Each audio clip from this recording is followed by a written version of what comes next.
Ladies and gentlemen, welcome to your Wednesday Night Live. I am with Coach and Jay Wells. Welcome. We really appreciate you being here. This is our Inside Texas YouTube channel, sponsored and powered by InsideTexas.com. Please join us over there. We are coming up on two very impactful weeks, and then we've got almost less than a month now. How many more days do we have until signing day, Justin? Not enough. Not December enough. 4th. December 4th. Yeah, So it's roughly, just I'm bad at math. I'm gonna say 14. I'm yep. bad at math. Maybe 15 counting today.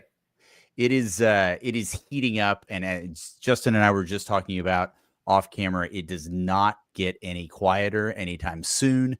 So please check us out over there. There is loads of information. In fact, we just had an article dropped by Justin not too long ago.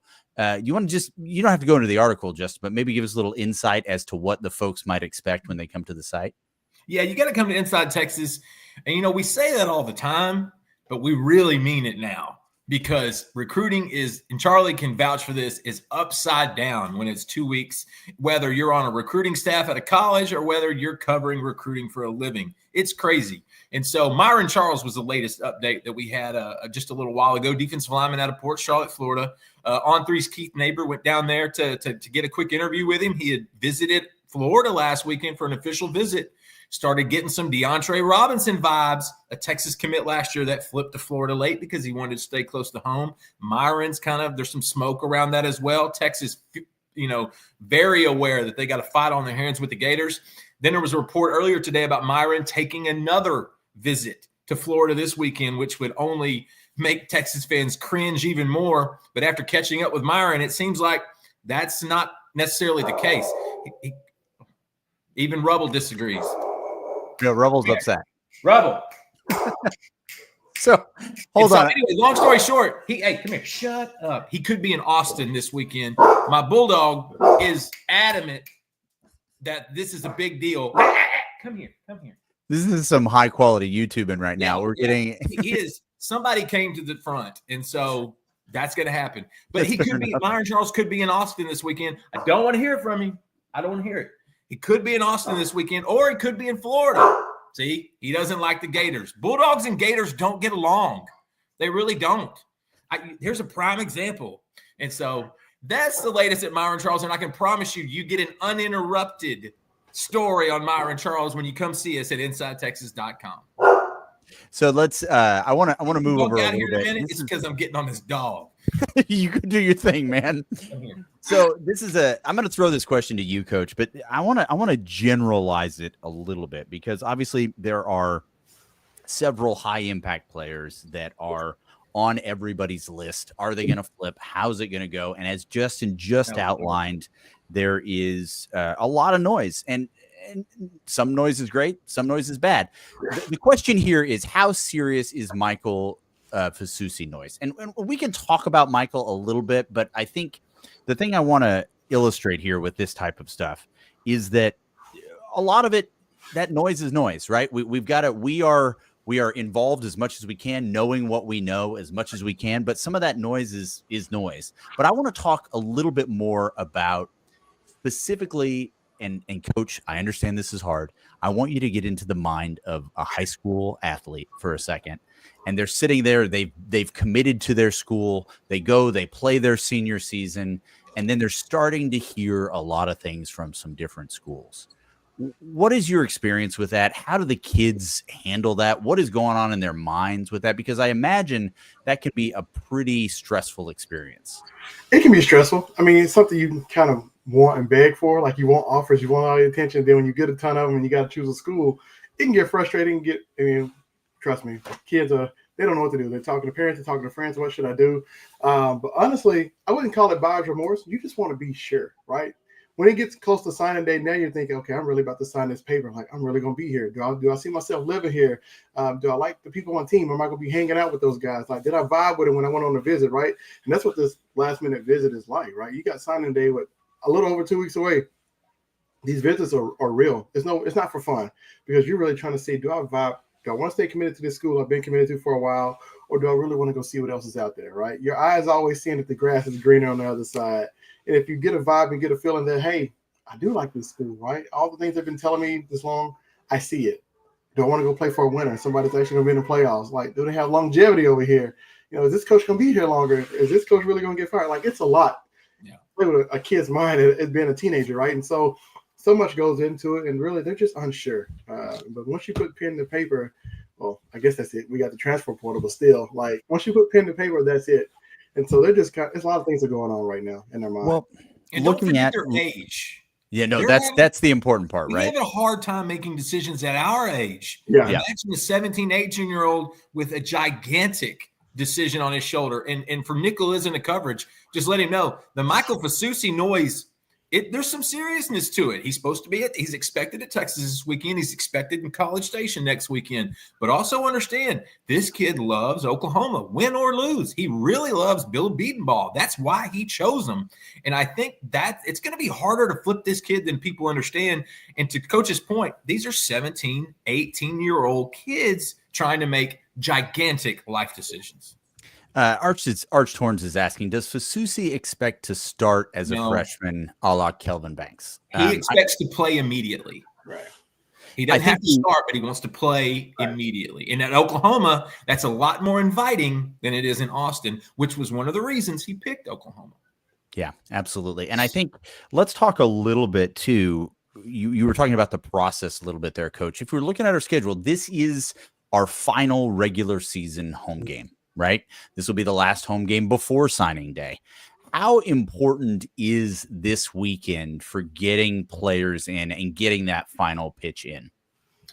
It's important because you get the kind of last word, right? Especially if the opposing team that he's committed to or anybody's committed to doesn't have another home game, right? And they don't have a playoff game, you can't host them at all. So this is the last time you get to see a game day atmosphere, right? Unless you want to travel on the road and go see that team play like some Georgia players recruits did. But this is the last chance you'll get to see that game environment, the crowd, like the smell of it all in the air, the atmosphere, all of it. See how the coaches actually coach, right? And see the players perform. And it does a lot when you can go to a home game because you get the energy, you get to feel all of that the players are feeling, the coaches and the fans. And so it's very important to go to that last home game because I've seen some kids go there. Even when Texas played Kansas back in 2016, I remember going to the game with Taquan Graham. He was like, Texas is lit, right? And it was Kansas. It was the last home game in the cold, but he enjoyed the environment. So it can do a lot for a kid going on a visit.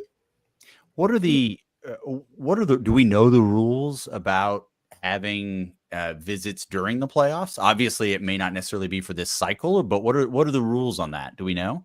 I think for the 26 and 27 kids, because 25 kids deep in the playoffs, they already be signed. So right, they'll be done.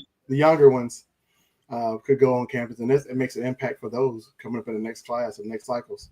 Texas could, theoretically host a playoff game, home playoff game. That would be more littered to a 2026 and 2027 recruits compared to 2025s because that class, which you're probably going to have all. If I'm committed and signed to Texas, I'm going to a home playoff game. Oh, sure. So you're probably going to host all of your signees, but any other recruits are going to be your top of the line 2026s.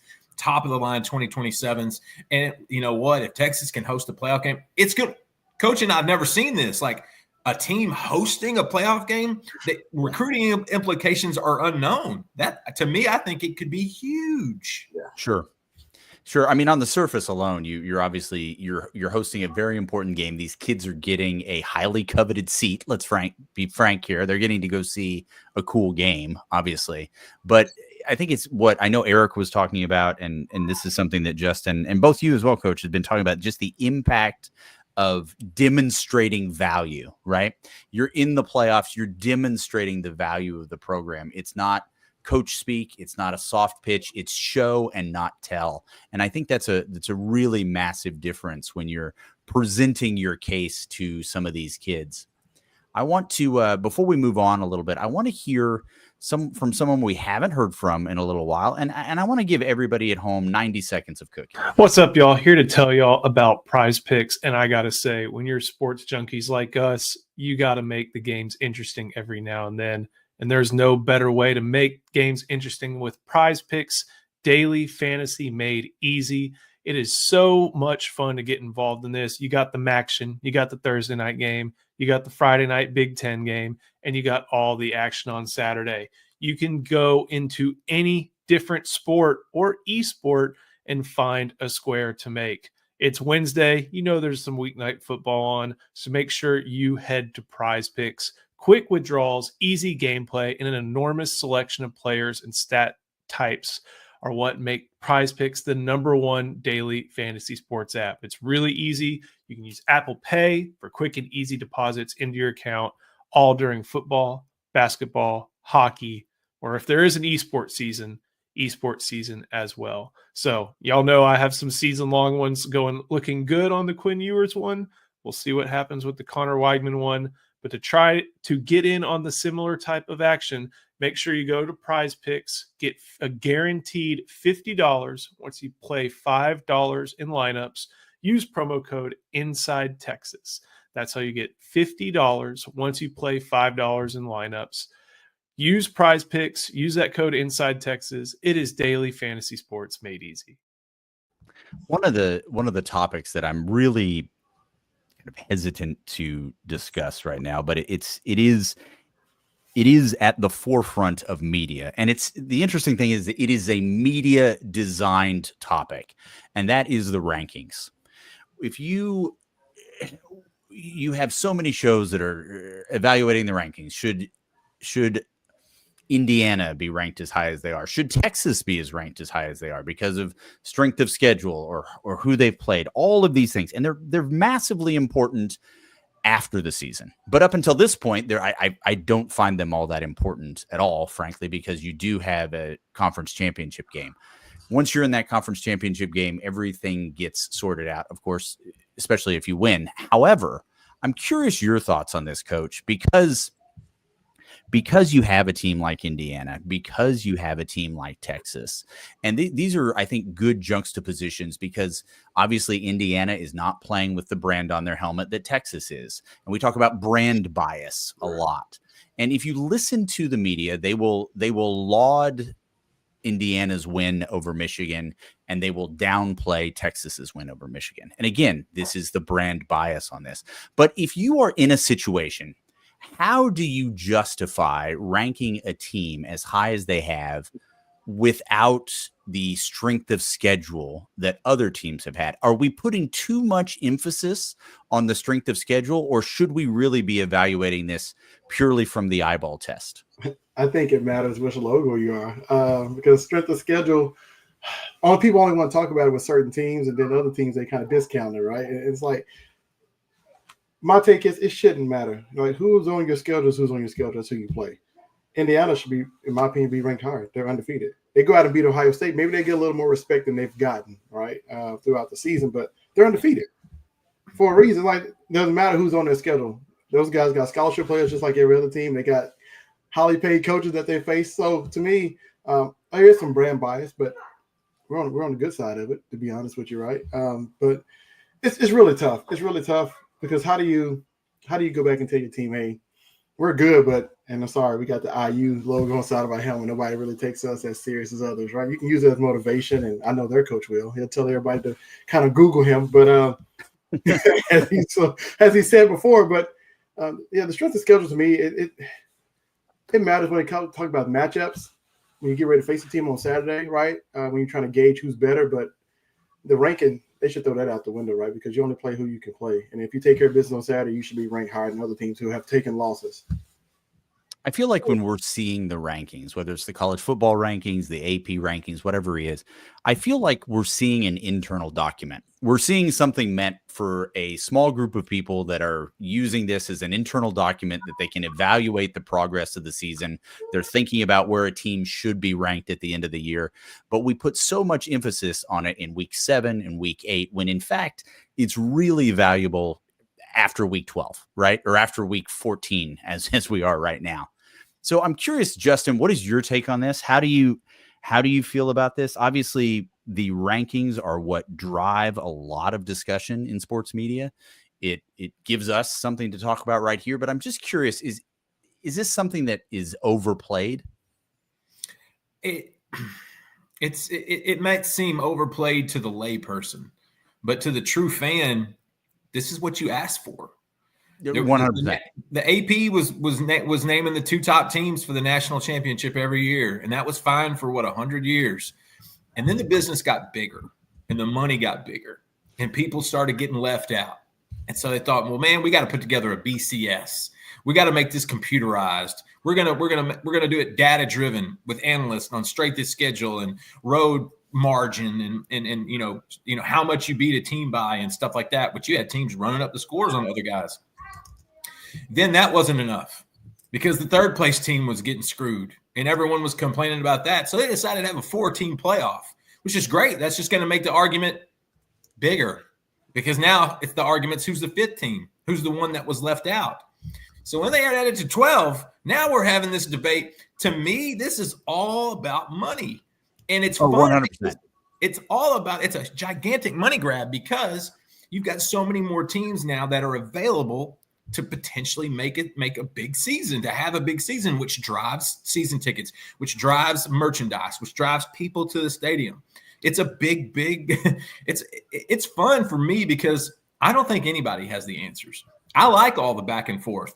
Oh yeah. I think it's funny that Indiana, they had 2 key wins, Washington and Michigan. But on Texas side, they don't get credit for the Michigan win. Theirs is Kentucky, Vanderbilt. I think that's funny, but that's where the human element will always be involved. These are human eyes watching what we watch, gathering their own opinions, and they figure, well, if we get enough smart people that know enough about the sport, theoretically, they can come up with the best system. Well, guess what? You came up with a bigger argument is what they've essentially done. It's gone from a small one to a larger one. And that sells. That sells on ESPN. That sells on Inside Texas. That sells everywhere. And so ultimately, no one knows the best way to do this yet. I think they're still figuring it out, to be totally honest with you. She thinks that way too. And so at the end of the day, it's just silly because strength of schedule should matter, but what strength? Like at the beginning of the year, at the end of the year? Well, this team was hurt. Well, this team wasn't hurt. You know, there's so many factors there. Charlie's right. The brand is going to matter because what essentially sells this thing are going to be the big brands.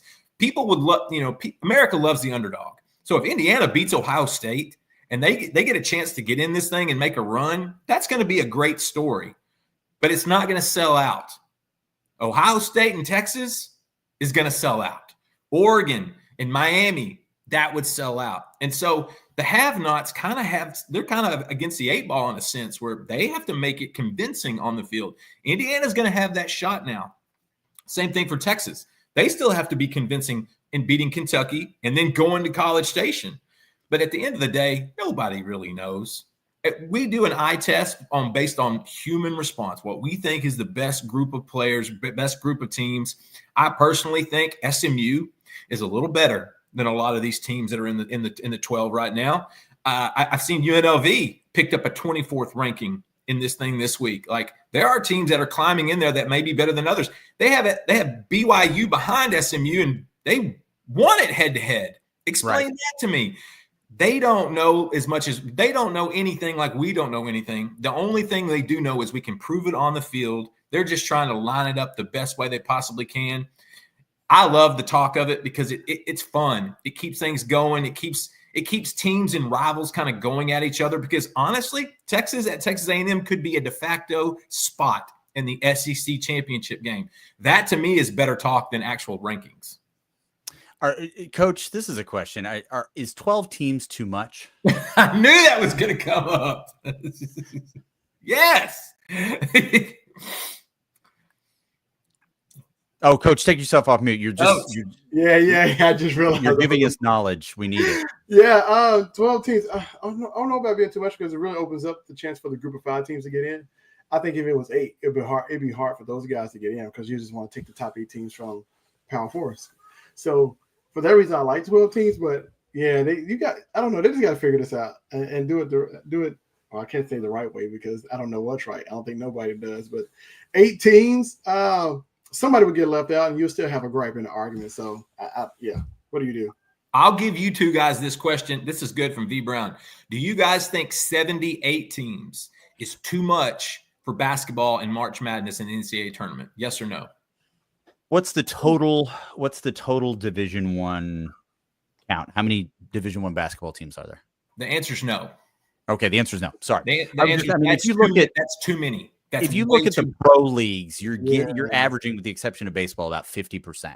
And basketball's fallen off a cliff since Yeah. the one and doners have kind of taken over, and a lot of the development is going to either the G League or it's happening in the NBA for the first 2 or 3 seasons of those players. The whole point was, we all thought March Madness was perfect for what it was. A certain amount of teams, everybody knew what they had to do to get in there, but you had a couple people gripe. You had a couple teams feel like they were getting left out, not inclusive. And then what happens? Coach Dub goes dark.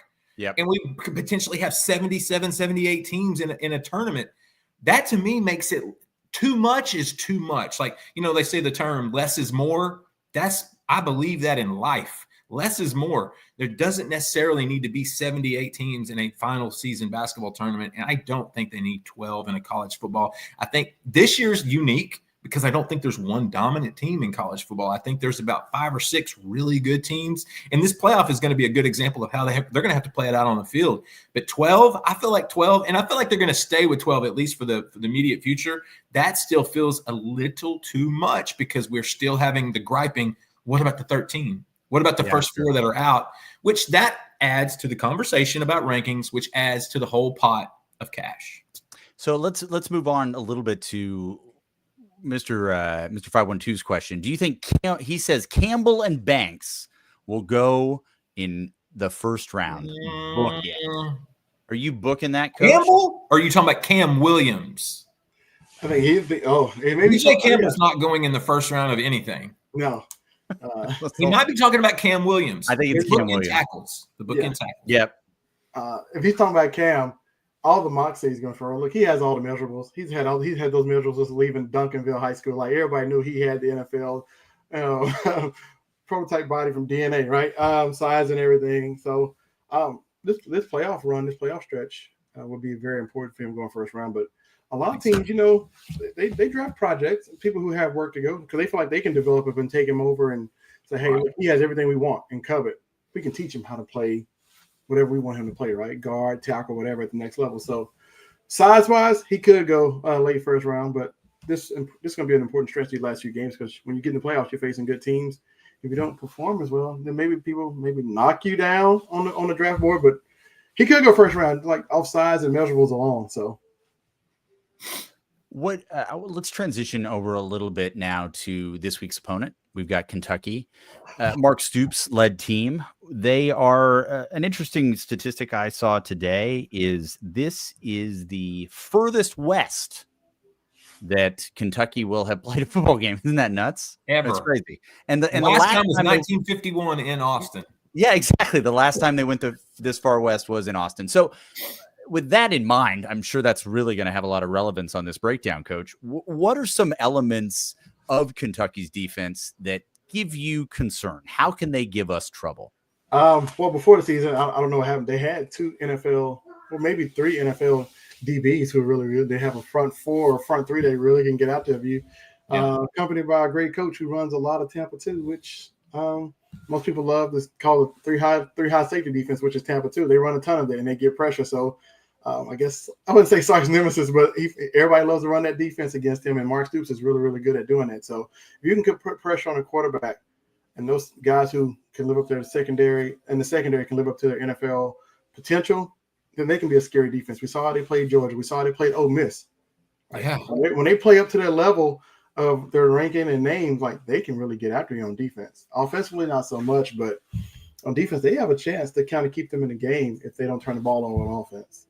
You'd be shocked at how many players in the NFL played defense at Kentucky. Yeah. Like every year they got 2 or 3 guys getting drafted the last 6 or 7 years, man. They've got some athletes on that side of the ball. It's a basketball school, but they've got real athletes playing football. Yeah. And let's not forget Deion Walker as well. I mean, a really good defensive lineman, kind of making his way back into this. And again, this is a contract year for him. This is a contract game for a lot of those players you were just describing, Justin. This is a great opportunity for them to put on some tape against a very good offensive line. I'm curious what you think about this, Coach. because of our next two games, obviously Kentucky and A&M. The question here is, are Kentucky and A&M's defenses That's comparable? a good question. What are the comps there, Coach? I would say Kentucky lines up and they don't do a lot of movement. They don't try to confuse. They line up and they are who they are because they got big guys up front and they can do their job. They may disguise stuff in the secondary, but A&M does they play a total different defense. I almost call it like an NFL style defense. Like they won't give you the same look over and over. They consistently bring pressure. You just don't know where it's coming from. They put a lot of pressure on their safeties where Kentucky, they don't want to get beat deep. They do let their corners play on the island some, but and it was more of a cover 0, cover 1 team. Like they put their guys on the island all day long, right? You just got to find out your best matchup against them. They bring consistent pressure. So I wouldn't say they're the same because Kentucky is almost safe and they're kind of playing the base defense. They don't move around a lot.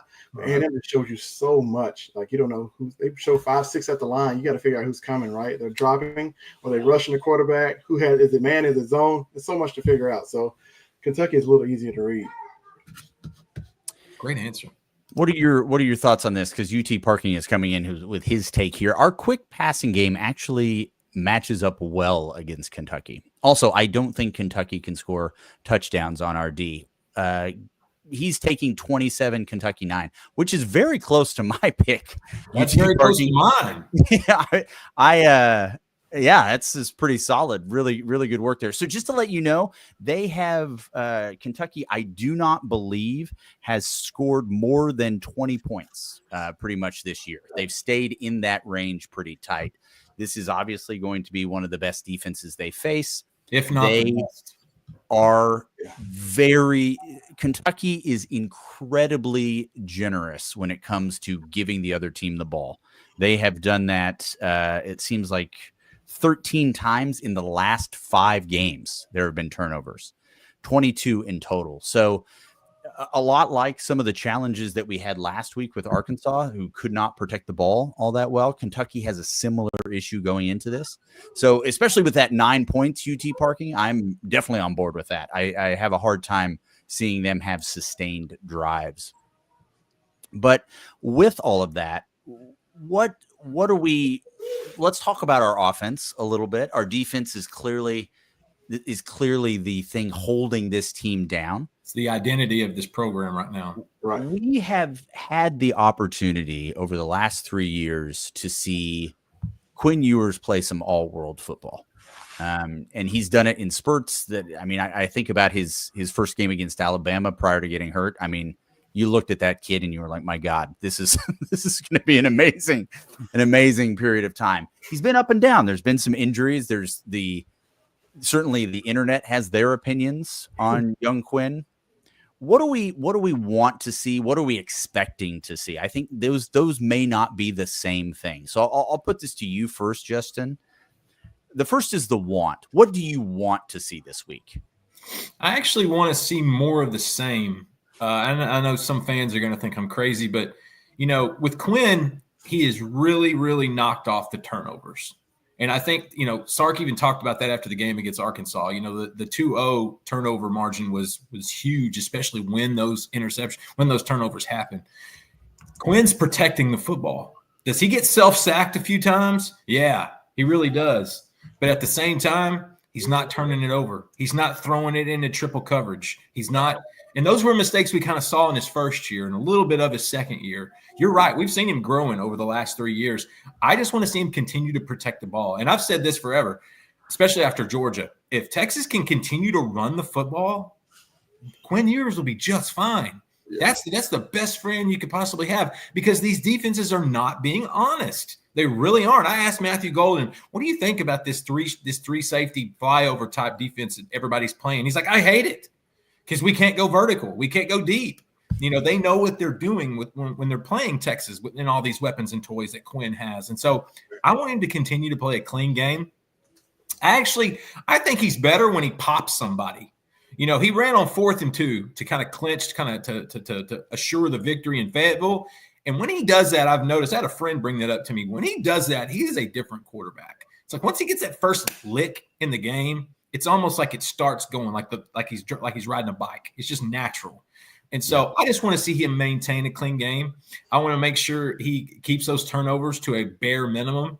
because I think they realize now this is a defensive identity for this program. And I think they realize if you just hang on to the ball, and this goes into that game manager category, which some people, for whatever reason, think that's a negative. I think every quarterback is a game manager, whether he's Peyton Manning or Jeff George. He's a game manager at some stage. I think the more Quinn does that, that's the more chances Texas is going to win, because that defense is not going to give up many points. They may give up a few drives. They may give up a little bit of cushion when they were on the field for 12 minutes of the third quarter against Arkansas. But ultimately, that defense is going to keep you in the game. And if Quinn doesn't turn the ball over, Texas' chances of winning just skyrocket.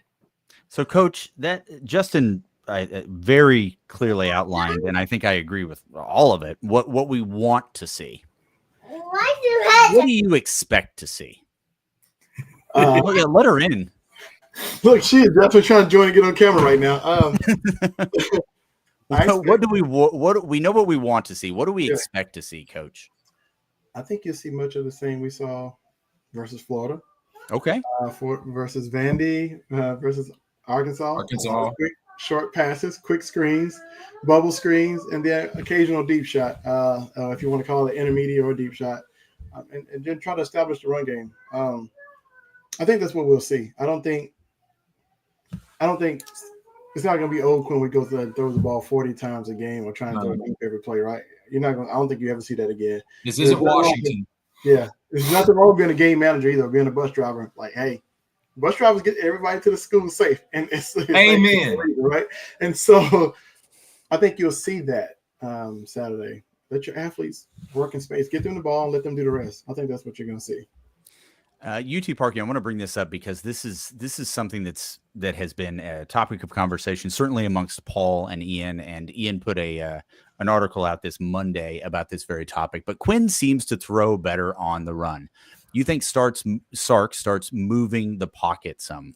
Personally, I'd like to see some PA waggles out of the pistol and lots of mesh. I want to talk a little bit of scheme with you here, Coach, in terms of what that looks like. But it is well documented that you put Quinn Ewers in the pocket and give him time. He's very good. You put him on the run off platform. He's all world. That is where he excels, is throwing off platform, throwing off schedule. In some cases, he's excellent at it, borderline elite.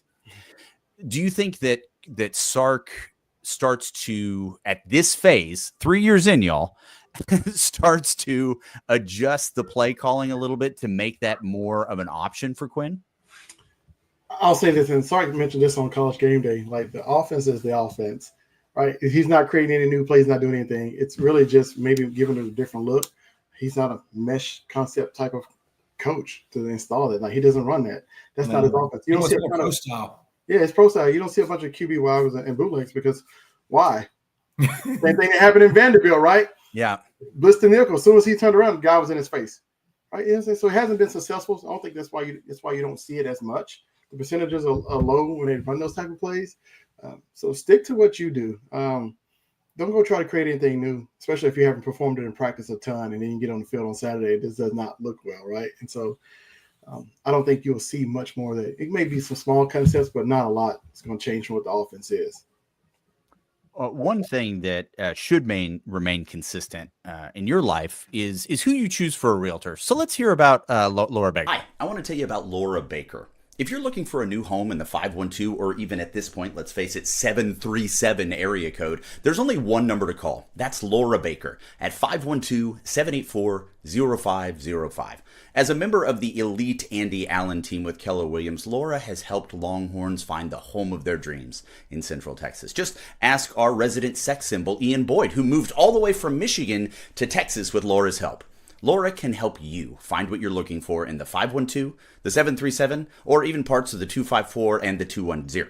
Just, give her a call at 512-784-0505. Her email is in the description as well as the rest of her contact details. She's a friend. Give her a call. As we are heading toward the end of this, I'm just curious, and I want to get back to recruiting really quickly here, Justin, because I think it provides some insight to the fan that certainly is viewing this video, certainly that is a subscriber at InsideTexas.com, people that are committed to this, and this is something they're really engaged in. You and I were talking at the top of the show, or even before we started here, about just the network. And I'm as much as you feel comfortable, I mean, you guys are talking to everybody when it comes through this. And I'm just curious if you can give us a little bit of insight. I mean, you had 9 phone calls today. I mean, who are you talking to? Is that coaches? Is that players? Is that who are you? And I don't want obviously specific names, but just letting people know the depth of the work. Yeah. Well, first of all, it takes a village. It really does. And that's why I love Inside Texas, because I've got Eric and I've got Charlie and I've got Joe and I've got Ian Boyd helping me with evals. And you know, it takes everyone. It really does take a village, because you want to cover every recruit at every angle. If you only have, I call it the triangle. If you can get the player, parent, and coach, you're going to own that recruitment. If you only get 1 or 2, you might be behind. And so you just want to put out as many feelers as possible. I can remember with the Arch Manning recruitment, Eric and I, we may have had double-digit sources that were separate from each other just on that one kid, because of the importance of it, just because you want to be thorough, just because you never know what you could hear, what you could learn, what you could find out. Because honestly, that's what the fans want and they deserve. If they're a paying customer, we need to bust our butt to try to get them the best information possible. And I feel like we do that every day. And that's why you wake up to 9 phone calls. That's a good thing. If my phone wasn't ringing, that would be bad. And you're talking to a myriad of people, from players. I've had players call me on the way to school. I've had parents call me in the mornings. College coaches from different colleges are calling. Recruiting staffers are calling. Coaches from high schools. I talked to 2 of those yesterday on targets that Texas is looking at getting.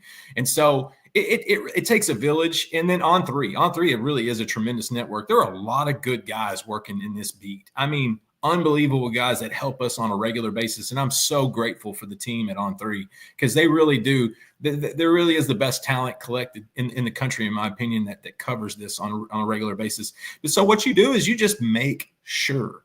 And if you don't know for sure, you make damn sure. You contact everybody. You build these. And this doesn't start this week. They didn't start this morning. This process starts 3 years before. When you start noticing them as freshmen, when they start making trips as sophomores, when they get official offers as juniors, and then when they get ready to make decisions as seniors, you got to be with them that whole way, because the 2 weeks before signing day is when that information is going to be the most valuable. So it's a lot like farming. You got to put out a lot of stuff. You got to water these plants. You got to get everything taken care of, because when it comes to harvest, our biggest time of the year is this 2-week window right before early National Signing Day. We got to be able to eat this food. We got to be able to pick these plants. We got to be able to put these flowers in a vase and get them nice and pretty. The only way you do that is making sure. And the only way you do that is contacting friends, parents. There's so many people involved. And so at the end of the day, I think it takes a team effort. Not one dude can do it. If anyone tries to act like they're a one-man band, they will run into a wall. It's not going to work that way. You really do need different sources. I can tell you, I would know something about recruitment, and Coach Williams would know a contact there that would have a better insight than I would have. Like, that's immeasurable. That's why he brings value to Inside Texas. That's why it's so great that what we do and how we do it. Eric and I have been doing it for a long time together. And so at the end of the day, it just means being thorough. It means don't put your head on the pillow at night until you get the info. You don't go to bed until you get the information, until you get what you need. And these final 2 weeks is the best way to do that. How much has changed? And this is, I'll throw this out there because Ryan's question, this is a question from Ryan Nelson. Grayson High School has been the best program in Georgia over the last 15 years. Freak show after freak show comes out of the high school every year. What are we thinking in terms of, and I want to talk specifically about players, obviously, but how has your world changed? How has Texas's world changed, knowing that we were going into the SEC?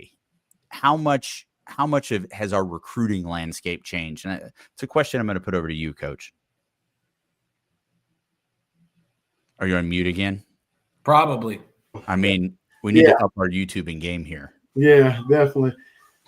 Texas players have always loved Texas. It didn't matter the conference they were in.